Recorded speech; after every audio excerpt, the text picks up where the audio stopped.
Bismillahirrahmanirrahim. Assalamualaikum warahmatullahi wabarakatuh. Perkenalkan, saya Budi Hamid Putra, mahasiswa PPG dalam jabatan IAIN Palangkaraya, batch 1 tahun 2025. Hari ini saya akan melaksanakan video pembelajaran UKIN. Mohon bimbingan dan masukannya. Terima kasih. Assalamualaikum warahmatullahi wabarakatuh. Selamat menyaksikan. Bismillahirrahmanirrahim. Assalamualaikum warahmatullahi wabarakatuh. Waalaikumsalam warahmatullahi wabarakatuh. Apa kabar semuanya, Nana? Alhamdulillah, luar biasa. Allahu Akbar. Alhamdulillah. Sekali lagi ya, yang semangat. Apa kabar hari ini? Alhamdulillah, luar biasa. Allahu Akbar. Alhamdulillah. Alhamdulillah. Kita berjumpa kembali dalam pembelajaran pendidikan agama Islam, di mana pembelajaran pendidikan agama Islam insya Allah bermanfaat untuk kita tidak hanya saat ini, tapi juga nanti sampai di kehidupan kita seterusnya. Seperti itu ya. Baik, sebelum kita mulai pembelajaran, sebaiknya kita berdoa dulu. Silakan, pimpin doa dulu. Istiadan siap. Qabla dirasa ya binanan kuilo berdoaan. A'udzu billahi minasyaitonir rajim. Bismillahirrahmanirrahim. Alhamdulillahi rabbil alamin. Ar-Rahmanir Rahim. Maliki yaumiddin. Iyyaka na'budu wa iyyaka nasta'in. Ihdinas siratal mustaqim. Siratal ladzina an'amta 'alaihim ghairil maghdubi 'alaihim waladdallin. Amin. Bismillahirrahmanirrahim. Alam nashrah laka sadrak wa wada'na anka wizrak alladhi anqadha dhahrak wa rafa'na laka dhikrak fa inna ma'al usri yusra. Inna ma'al usri yusra. Fa idza faragta fansab wa ila rabbika farghab. Raditu billahi rabba wa bil islami dina wa bi Muhammadin nabiyya wa rasula. Rabbi zidni ilman warzuqni fahman. Ya Allah, ya Tuhan kami, tambahkanlah ilmu kepada kami dan berikanlah kami paham. Amin. Baik, sebelum kita lanjutkan, sudah siap untuk menerima materi PI hari ini? Siap. Nah, coba Bapak akan lihat kesiapannya. Silakan berdiri dulu. Nah, sudah siap ya. Baik, kalau sudah siap semuanya, untuk selanjutnya sampai posisi berdiri, silakan dipimpin untuk melanjutkan lagu Indonesia Raya terlebih dahulu. Ya, minggu depan. Hiduplah Indonesia Raya. Indonesia tanah airku, tanah tumpah darahku. Di sanalah aku berdiri, jadi pandu ibuku. Indonesia kebangsaanku, bangsa dan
Baik ya, kita lanjutkan kembali. Alhamdulillah semua sudah hadir ya. Sambil Bapak sesi kehadiran ya. Siren, ya, Siti Naswa, Nabila, Resa, Sabia, Andin, Ayu, Aila, Muhammad Rifki, Muhammad Zaki, Hipsi, Abdal, Ahmad Rizki, Maulana, Iwan, kemana Iwan? Ada yang tahu? Sakit ya? Ya, kita doakan Iwan mudah-mudahan segera sembuh ya. Dan bisa bersama-sama dengan kita masuk kembali. Baik, alhamdulillah untuk selanjutnya kita akan lanjutkan pembahasan PAI hari ini. Sebelum itu Bapak ingin tanya, masih ingat pembahasan materi sebelumnya? Itu tentang gibah. Siapa yang tahu apa itu gibah? Masih ingat? Gibah itu apa? Iya, bagus. Gibah itu membicarakan ya orang lain ya, terutama yang paling sering kita bicarakan itu kebaikan atau keburukannya. Kenapa kita sedang membicarakan keburukannya? Ya, itu termasuk dalam godaan setan. Tapi yang dibicarakannya itu benar atau tidak? Kalau tidak, berarti bukan gibah, tapi fitnah. Kalau itu benar, berarti gibah. Nah, benar aja salah, apalagi kalau itu tidak benar, itu bisa menjadi fitnah. Baik ya, itu materi pembahasan sebelumnya. Untuk saat ini kita masuk kepada materi berikutnya, yaitu tentang, siapa yang tahu? Tentang rukso. Baik, kita akan lihat tayangan tentang rukso berikut ini. Silakan disimak. Rangkuman dari PAI kelas 79 yaitu tentang ruksa, kemudahan dari Allah Subhanahu wa taala dalam beribadah kepadanya. Maka ini sudah betul merdeka ya. Mari kita mulai dengan pengertian ruksa. Ruksa secara bahasa memiliki arti keringanan atau pelonggaran. Sedangkan secara istilah, ruksa adalah perubahan hukum dari hukum asalnya karena sebab tertentu dengan tujuan untuk memberikan kemudahan dan keringanan. Hukum ruksa adalah al-mubah atau diperbolehkan karena kebutuhan atau keterpaksaan. Hukum tersebut sesuai dengan firman Allah Subhanahu wa taala dalam Quran surat Al-Baqarah ayat 286 berikut ini, yang artinya Allah tidak membebani seseorang melainkan sesuai dengan kesanggupannya. Dia mendapat pahala dari kebajikan yang dikerjakannya, dan dia mendapat sisa dari kejahatan yang diperbuatnya. Quran surat Al-Baqarah ayat 286. Rusa sendiri itu dibagi menjadi dua. Ada rusa yang mengandung ihtisan atau kebaikan, dan juga rusa yang menggugurkan hukum azimah. Lalu beberapa alasan diperbolehkannya rusa adalah tujuan rusa bukan untuk berlaku zalim, dosa, atau meringankan sesuatu hukum yang sudah ringan. Orang yang sedang dalam perjalanan atau musafir diberikan keringanan sesuai dengan jarak dan kondisi yang ditentukan. Rusa bagi orang jika tidak mampu menjalankannya, seperti puasa di bulan Ramadan, dikarenakan musafir atau sakit. Serta rusa bertujuan pula untuk menghilangkan kesulitan dan menghendaki keringanan sampai menemukan kelapangan sesudahnya. Selanjutnya kita bahas rusa dalam salat. Terkait dengan salat, terdapat beberapa aturan yang mempermudahkan pelaksanaan salat. Yang pertama adalah mengqashar salat. Itu terdapat dalam Quran surat An-Nisa ayat 101 berikut ini, yang artinya, dan apabila kamu berpergian di muka bumi, maka tidaklah mengapa kamu mengqashar sembahyangmu jika kamu takut diserang oleh orang-orang kafir. Sesungguhnya orang-orang kafir itu adalah musuh yang nyata bagimu. Quran surat An-Nisa ayat 101. Berikutnya adalah menjamak salat. Terdapat dalam hadis Rasulullah SAW riwayat Muslim berikut ini, yang artinya dari Anas, apabila Nabi Muhammad SAW akan menjamak dua salat dalam perjalanan, beliau mengakhirkan salat zuhur hingga awal waktu asar. Kemudian beliau menjamak antara keduanya. Hadis riwayat Muslim. Selanjutnya, rusak dalam puasa. Dalam puasa wajib, yaitu di bulan Ramadan, Allah Subhanahu wa Ta'ala memberikan keringanan dengan beberapa ketentuan berikut ini, yaitu orang yang sakit apabila berpuasa penyakitnya akan bertambah parah, kemudian wajib diganti dengan membayar fidyah, atau orang yang sedang dalam bepergian, yaitu musafir, serta wanita haid atau nifas, wanita hamil atau menyusui, dan juga orang tua renta yang tidak mampu menjalankan ibadah puasa. Selanjutnya, rusak dalam zakat. Dalam zakat ada juga beberapa kemudahan, antara lain zakat fitrah dapat dibayar dengan uang, pembayaran zakat dilakukan oleh pemilik zakat, pembayaran zakat fitrah bertujuan untuk membahagiakan fakir miskin pada saat hari raya. Selanjutnya, rusak dalam ibadah haji. Kemudian dalam ibadah haji, beberapa kemudahannya antara lain, ibadah haji diperuntukkan hanya bagi orang yang mampu. Haji dilaksanakan sekali seumur hidup. Pelaksanaan ibadah haji boleh ditunda meski sudah mampu. Cara melaksanakan ibadah haji boleh memilih baik tamattu, qiran, atau ifrad. Pelaksanaan ibadah haji boleh dikerjakan orang lain atau dikenal dengan istilah badal haji. Pembayaran dam boleh digantikan dengan puasa, tidak bermalam di Mina, serta ibadah lain yang berpahala setara dengan melaksanakan ibadah haji. Nah, tadi ada beberapa istilah ya. Seperti ifrad itu adalah haji dikerjakan terlebih dahulu, kemudian baru umrah. Kemudian ada tamattu, yaitu umrah dikerjakan terlebih dahulu, baru kemudian haji. Dan dengan qiran, yaitu haji dan umrah dilaksanakan secara bersamaan. Yang terakhir, hikmah rusa. Beberapa hikmah dari rusa adalah mempermudah pelaksanaan syariat Islam, pembuktian bahwa syariat Islam tidak kaku dan tidak pula ekstrim, menguatkan istiqomah dalam ibadah dan cinta ajaran Islam, serta mendorong sikap saling disiplin dan saling menghargai. Nah, yang mungkin cukup sekian. Terima kasih telah menyimak video pembelajaran hingga selesai. Semoga bermanfaat kita semua. Jangan lupa like, comment, dan subscribe. Iya, baik ya. Dari materi tersebut, Bapak ingin bertanya, ya, sebagai pertanyaan pembanding. Yang pertama, apa itu rukhsah? Siapa yang tahu? Apa itu rukhsah? Dari materi yang tadi yang sudah ditonton. Iya, silakan.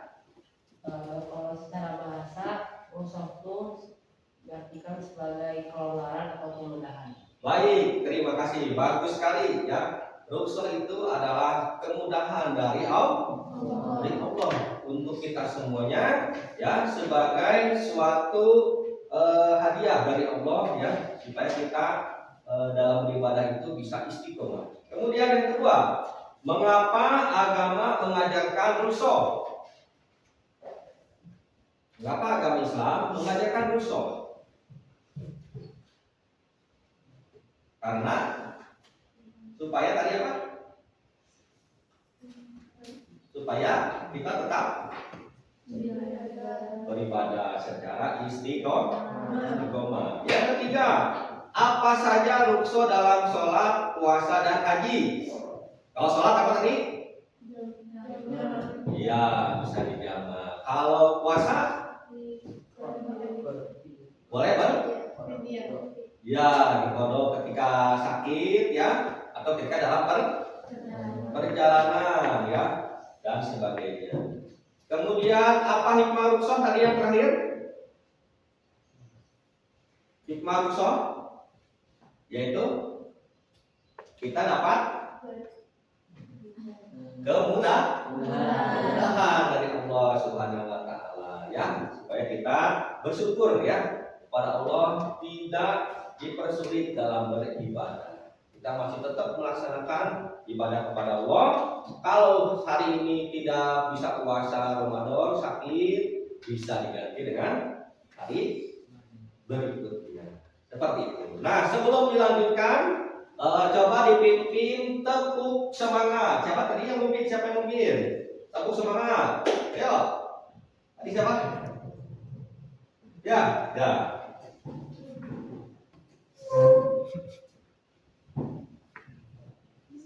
Boleh di situ. Ya, ini tepuk semangat. Tepuk semangat. Semangat. Ya, terima kasih. Ya, baik. Itu adalah dari teman kita untuk memberikan semangat ya dalam pembelajaran. Selanjutnya, Bapak akan membagi kepada 4 kelompok. Sebelum dibagi kelompok, ada yang mau bertanyakan dulu, silakan. Ada yang mau bertanya atau sudah cukup jelas? Sudah cukup jelas ya? Sudah cukup jelas. Baik. Tadi sesuai dengan yang di video, kita akan membagi kepada 4 kelompok dalam ibadah. Apa saja tadi ibadahnya yang bisa mendapatkan keringanan? Ya, 1 sholat. Yang kedua, puasa. Yang ketiga, zakat. Yang keempat, haji. Nah, kita akan bagi kepada 4 kelompok ya. Yang perempuannya 4 orang mendekat yang itu berempat, kemudian yang ini berempat ya. 4, yang ini 3, yang ini 3. Jadi kelompok 1 sholat, 2 puasa, 3 zakat, 4 haji. Kelompok 1 siapa? 1, ya 2, ya kelompok 2, 3, 4. Ya silakan duduk berkelompok dulu. 1 ini ya, 3 yang perempuan, yang perempuan.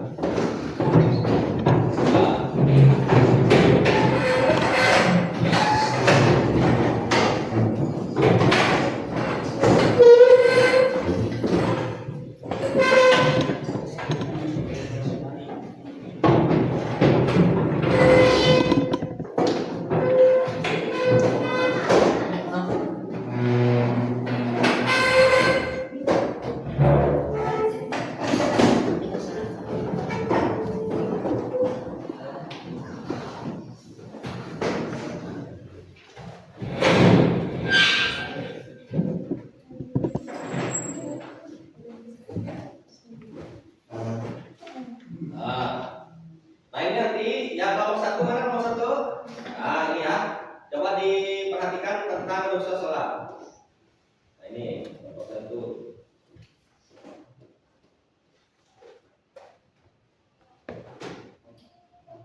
Apa? Yang pertama adalah berpuasa sholat. Terdapat dalam yaitu tentang sholat. Lagi tentang sholat.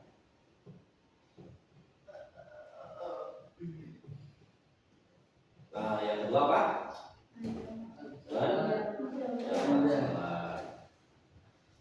Ya nanti dipresentasikan ya. Dia sholat tadi berjamaah.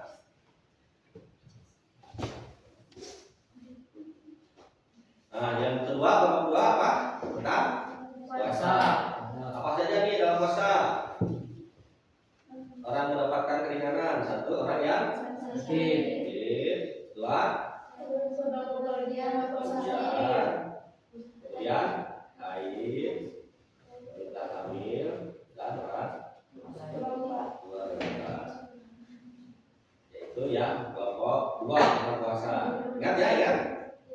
Selanjutnya kelompok 3. Nah, dalam zakat. Mana kelompok 3? Ya. Jadi apa saja dalam keringanan dalam zakat? Ya, terus zakat. Ya. Kemudian yang terakhir dalam ibadah haji. Ya. Apa saja dalam ibadah haji keringanannya? Oh, terus sekali seumur hidup yang badannya, terus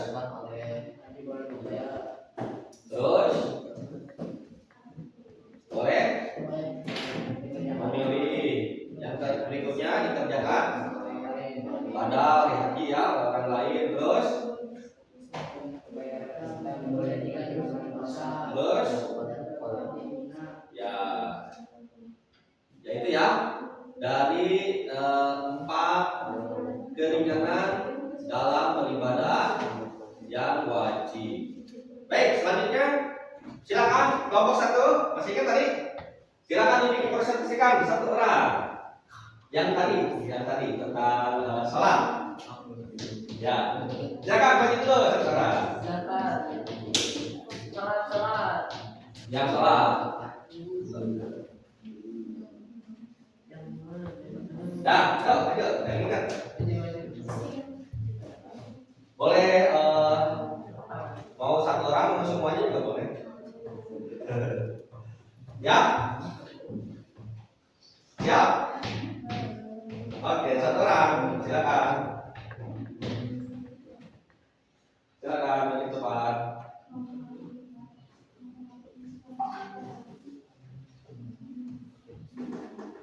Oh, tidak apa-apa sambil dibaca ini. Nah. Nah.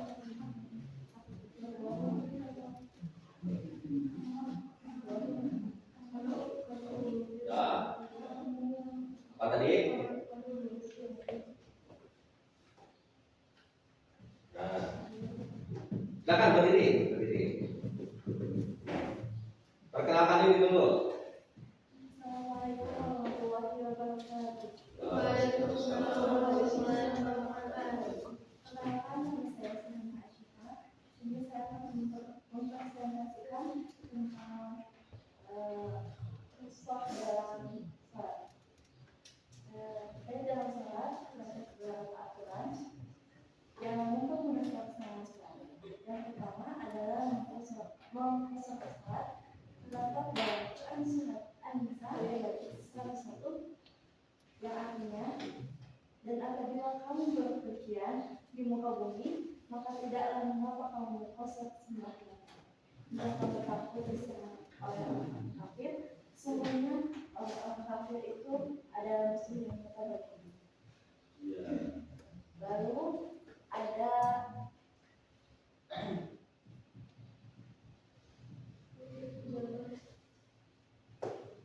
Lalu yang kedua adalah menjamak salat.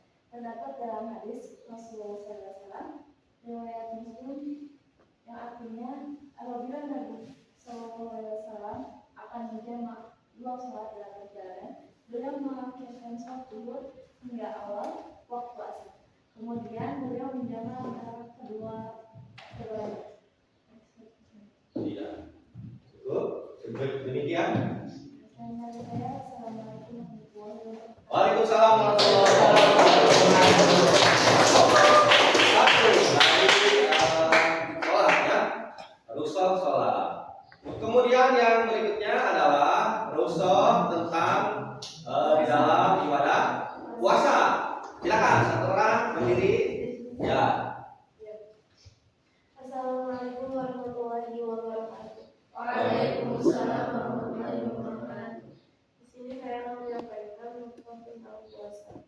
Yang pertama itu orang sakit yang bila berpuasa penyakitnya akan bertambah. Kemudian berpergian atau musafir dalam perjalanan jauh jadi bisa dikodok. Yang ketiga itu haid atau nifas karena keluar darah jadi bisa dikodok. Yang keempat itu hamil atau menyusui kembali kepada anak. Yang kelima itu wanita orang tua renta takut tidak kuat kalau umurnya sudah terlihat cukup tua. Iya, terima kasih. Selanjutnya kelompok 3 yaitu tentang rusul di dalam zakat. Silakan. Assalamualaikum warahmatullahi wabarakatuh. Waalaikumsalam warahmatullahi wabarakatuh. Saya Bapak Simona, saya akan mempresentasikan tentang zakat. Dalam zakat ada juga beberapa kemudahan seperti 1 zakat fitrah yang didapat dibayar dengan uang, 2 pembayaran zakat jika membeli zakat, 3 pembayaran zakat fitrah untuk bertujuan membiayaan fakir miskin pada saat hari raya. Iya, terima kasih untuk kelompok 3. Dalam ibadah yang ketiga yaitu zakat. Selanjutnya yang terakhir kelompok 4 tentang haji. Silakan.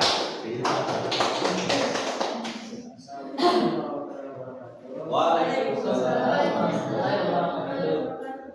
Kemudian dalam ibadah haji beberapa kemudahan, yaitu yang pertama, ibadah haji diperuntukkan hanya bagi orang yang mampu. Yang kedua, haji dilaksanakan sekali seumur hidup. Yang ketiga, pelaksanaan ibadah haji boleh ditunda meski sudah mampu. Yang keempat, cara melaksanakan ibadah haji boleh memilih tamattu, qiron atau ifrad. Yang kelima, pelaksanaan ibadah haji boleh dikerjakan orang lain atau dikenal dengan istilah ibadah haji. Yang keenam, pembayaran dam boleh diganti dengan kota.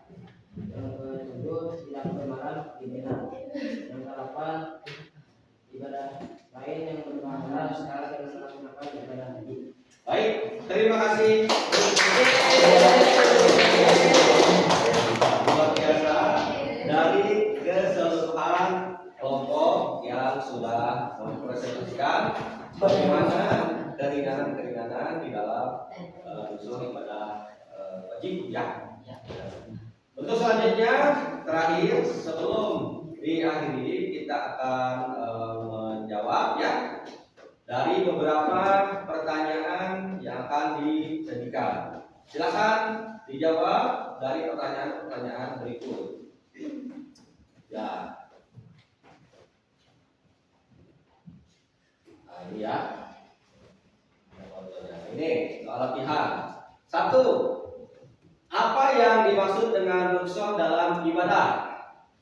Ya. Ya. Ya. C. Kemudahan dari Allah dalam menjalankan ibadah karena suatu keadaan tertentu. Kita lihat jawabannya.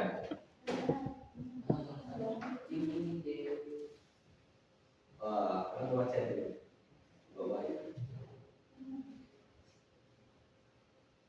Iya, betul sekali. Yang kedua, berikut ini yang termasuk contoh rukshoh dalam sholat adalah ya. Jangan memasang salat berpisah karena tertunda. Ya, menjawab dan memesan sholat dengan benar atau tidak? Kita lihat ya. Iya, betul. Tingkat surprise. Kemudian yang ketiga, dalam keadaan sakit berat, seseorang diperbolehkan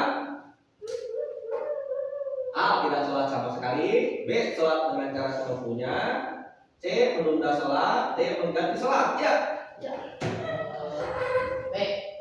B. Sholat dengan cara semampunya seperti duduk atau berbaring. Jawaban kita lihat, benar atau tidak? Ya. Betul sekali.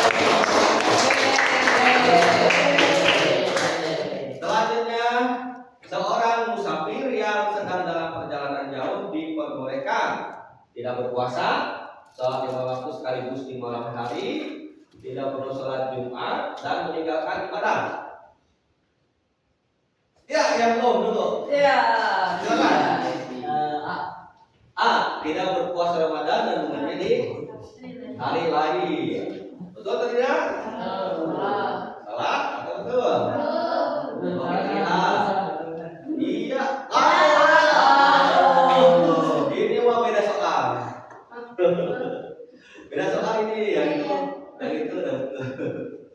Ya, betul ya? Betul. Kemudian yang terakhir, salah satu hikmah dari diberikannya rukshoh adalah mempermudah umat Islam agar tetap bisa beribadah dalam kondisi sulit. Ya, silakan dijawab dan latihan yang sudah memberikan dijawab dulu, nanti dikumpulkan dalam waktu 1 menit.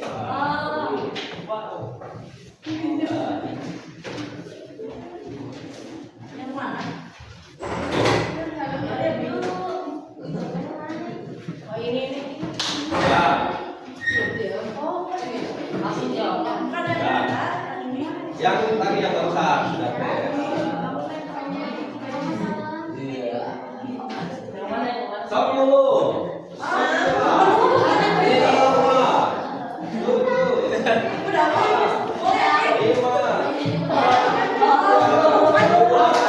Waktunya habis. Jawabannya. Ya, bukan. Ya, depan nih. Ya, terima kasih. Terima kasih. Dari kelompok 3. Iya. Dari kelompok 4. Baik. Alhamdulillah ya, kita sudah melaksanakan dan mempelajari tentang usul, memberikan soal latihan dan jawabnya. Mungkin itu adalah pembahasan dari workshop ya hari ini. Kemudian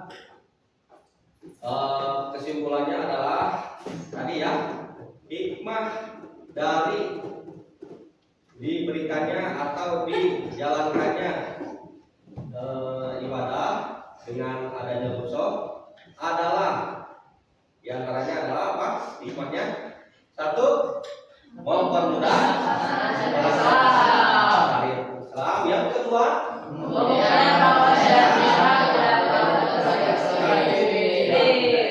ya, semuanya serba mudah. Kemudian yang ketiga,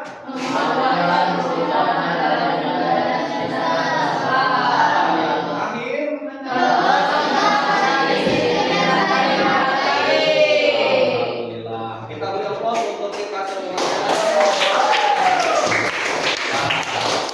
Tepuk semangat.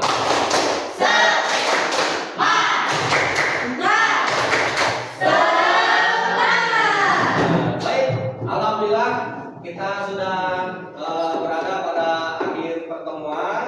Untuk pertemuan kali ini luar biasa dan kita akan bertemu tentunya dalam pembahasan ibadah.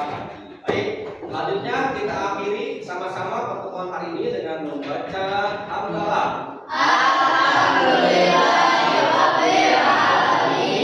Dan membaca kifaratul majelis.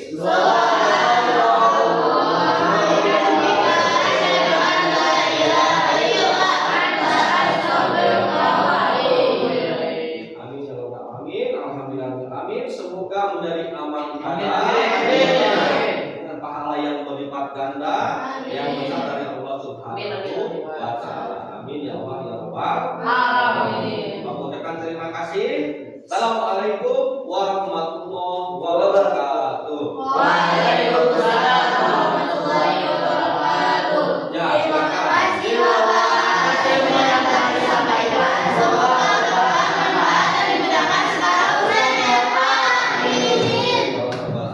Silakan boleh pulang dari sini dulu. Ya. Silakan. Ya, dari sini silakan boleh pulang. Ya. Silakan. Nanti tadi bisa salam ya, ininya ya. Ya, silakan. Baik. Langsung.